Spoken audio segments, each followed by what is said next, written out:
Hello प्यारे बच्चों, कैसे हैं आप सब। आज की हमारी इस मज़ेदार क्लास में आपका बहुत बहुत स्वागत है। आज हम दो बहुत ही कमाल की चीज़ों के बारे में बात करने वाले हैं। एक है बहुत ही मेहनती मधुमक्खी और दूसरी एक जादुई लकड़ी की कठपुतली। है ना एक्साइटिंग? तो चलिए जल्दी से आज का ये शानदार सफ़र शुरू करते हैं।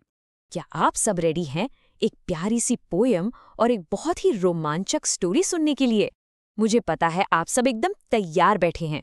तो बस अपनी आंखें और कान खुले रखिए और मेरे साथ चलिए इस मजेदार एडवेंचर पर। चलिए सबसे पहले शुरू करते हैं हमारा part 1, the little busy bee. हम सब मिलकर इस बहुत ही ब्यूटीफुल सी पोएम को पढ़ेंगे और इसका मतलब भी समझेंगे। जरा इस प्यारी सी मधुमक्खी को तो देखिए। हमारी पोयम कुछ इस तरह है। How does the little busy bee improve each shining hour and gather honey all the day from every opening flower? इसका मतलब है कि कैसे एक छोटी सी बिजी यानी एकदम व्यस्त रहने वाली मधुमक्खी अपने दिन के हर एक चमकते हुए पल को कितना अच्छा बना देती है। वो पूरा दिन हर एक खिलते हुए फूल से शहद इकट्ठा करती है यानी हनी को गैदर करती है। फिर आगे लिखा है, how skilfully she builds her cell, how neat she spreads the wax and labors hard to store it well with the sweet food she makes. यानी कितनी होशियारी से, कितनी कुशलता से वो अपना छत्ता, अपना सेल बनाती है। मोम को यानी वैक्स को वो कितनी सफाई से फैलाती है और जो मीठा मीठा खाना वो बनाती है ना, उसे अच्छे से स्टोर करने के लिए वो बहुत लेबर हार्ड करती है, मतलब बहुत कड़ी मेहनत करती है। तो पोएम पढ़कर मजा आया ना? अब टाइम है पार्ट 2 का, बी वर्ड गेम्स। चलिए अब इस पोएम पर बेस्ड कुछ बहुत ही मजेदार पजल सॉल्व करते हैं। देखते हैं आप सबने मेरी बात कितने ध्यान से सुनी। तो सबसे पहला सवाल आपके लिए ये रहा, What does the little bee do all day? जरा सोचिए बच्चों, ये छोटी सी मधुमक्खी पूरा दिन क्या करती है? सोचिए सोचिए। हाँ, बिल्कुल सही जवाब, शी गैदर्स हनी। वो दिन भर शहद इकट्ठा करती है। एकदम परफेक्ट। चलिए अब हम कुछ राइमिंग वर्ड्स सीखते हैं। पता है ना राइमिंग वर्ड्स क्या होते हैं? ये वो शब्द होते हैं जिन्हें बोलते समय अंत में एक जैसी ही आवाज आती है। जैसे बी के साथ सी, डे के साथ प्ले, वेल के साथ सेल और मेक्स के साथ टेक्स। है ना कितना आसान? आप भी इन्हें मेरे साथ बोल कर देखिए। बी, सी, डे, प्ले। बोलने में भी बहुत मजा आता है। अब एक और मजेदार गेम, हमें इन वर्ड्स के सही मीनिंग्स पता लगाने हैं। चलिए कॉलम ए को कॉलम बी से मैच करते हैं।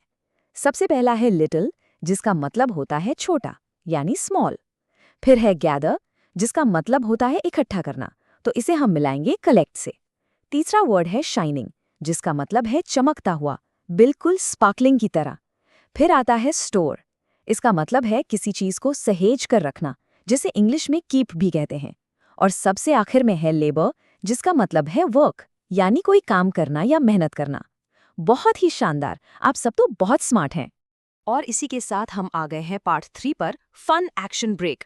अब लगातार पढ़ाई करके शायद आप थोड़े थक गए होंगे, है ना? तो चलिए एक छोटा सा एक्शन ब्रेक लेते हैं और अपनी बॉडी को थोड़ा स्ट्रेच करते हैं। अपनी अपनी जगह पर जल्दी से खड़े हो जाइए।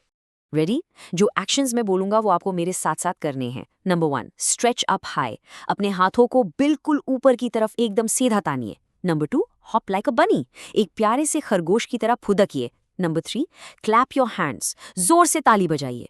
और नंबर 4, स्पिन अराउंड, अपनी ही जगह पर गोल गोल घूम जाइए। हाँ, आया ना मजा? चलिए अब वापस शांति से अपनी अपनी जगह पर बैठ जाइए। ब्रेक खत्म। अब हम आ गए हैं पार्ट 4 पर, पिनोकियो द वुडन पपेट।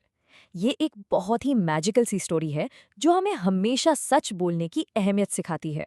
पता है, ये इटली देश की बहुत ही पुरानी और फेमस कहानी है। तो चलिए सुनते हैं।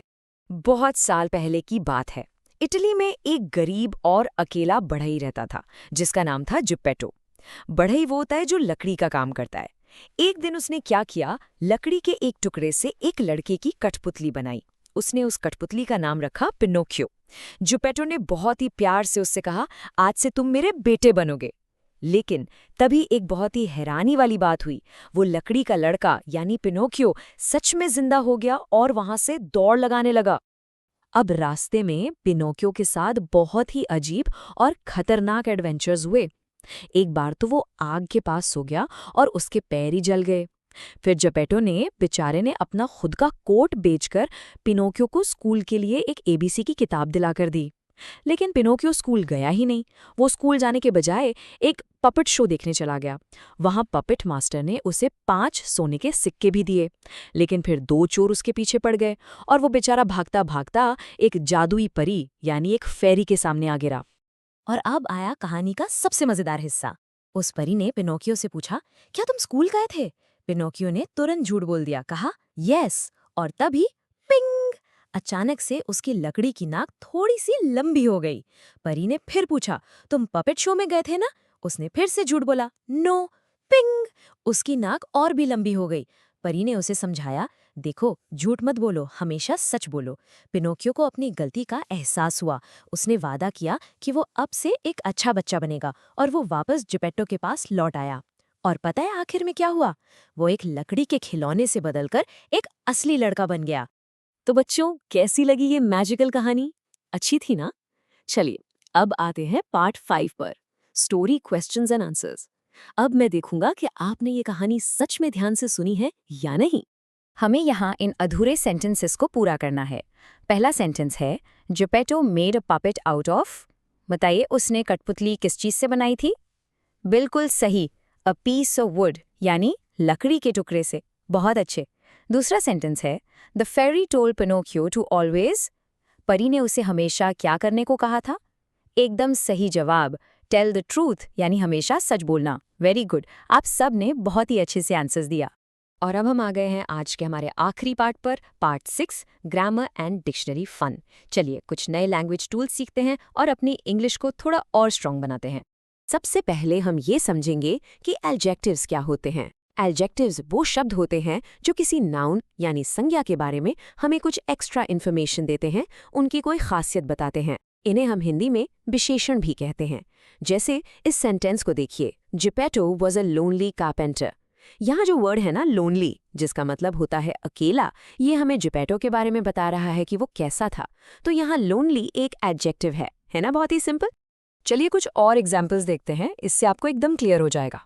यहाँ हमें इन सेंटेंसेस में एडजेक्टिव्स को पहचानना है। पहला है, द शॉपकीपर्स सोल्ड अस सार ग्रेप्स। यहाँ सार यानी खट्टा, ये अंगूर के टेस्ट के बारे में बता रहा है। दूसरा है, the red uniforms are ready. यहाँ रेड हमें यूनिफॉर्म का रंग बता रहा है। तीसरा है, mother needs a round tin to bake the cake. इसमें राउंड वर्ड टिन के शेप यानी आकार के बारे में बता रहा है। चौथा है, हरी, there are huge clouds in the sky. यहाँ ह्यूज का मतलब है विशाल या बहुत बड़ा, जो बादलों का साइज बता रहा है। और आखिरी है, she does not like using the rough towel. यहाँ रफ यानी खुरदरा, ये तौलिए के बारे में बता रहा है। तो ये सारे वर्ड्स, सार, रेड, राउंड, ह्यूज, रफ, ये सब एडजेक्टिव्स हैं। अब हम सीखेंगे कि डिक्शनरी में वर्ड्स को कैसे ढूंढते हैं। इसे कहते हैं अल्फाबेटिकल ऑर्डर। इसका मतलब है वर्ड्स को ABCD के ऑर्डर में लगाना। अब मान लीजिए शब्दों का पहला लेटर बिल्कुल एक जैसा हो, जैसे सी, शलो और साउंड। इन तीनों में ही सबसे पहले S आता है। तो ऐसे में हम क्या करेंगे? बहुत आसान है, हम उनका दूसरा लेटर देखेंगे। सी में दूसरा लेटर है E, शलो में है H और साउंड में है O। अब ABCD पढ़िए। E सबसे पहले आता है ना, फिर आता है H और उसके भी बाद आता है O। इसीलिए डिक्शनरी में C वर्ड सबसे पहले लिखा होगा, उसके बाद शलो और सबसे लास्ट में साउंड मिलेगा। हो गया ना एकदम आसान? आज की हमारी इस शानदार क्लास खत्म करने से पहले मैं आपको एक सवाल देकर जा रहा हूँ, सोचिएगा जरूर। What happens if we don't tell the truth like Pinocchio or don't work hard like the little bee? अगर हम पिनोकियो की तरह सच बोलना छोड़ दें या उस छोटी मधुमक्खी की तरह कड़ी मेहनत ना करें, तो आखिर क्या होगा? इस बारे में जरूर सोचिएगा। हमेशा याद रखिए, झूठ बोलने से आपकी नाक लंबी हो या ना हो, लेकिन मुश्किलें जरूर बढ़ जाती हैं और मेहनत करने से हमेशा मीठा फल मिलता है। तो सीखते रहिए, मुस्कुराते रहिए और आगे बढ़ते रहिए। बाय बाय बच्चों।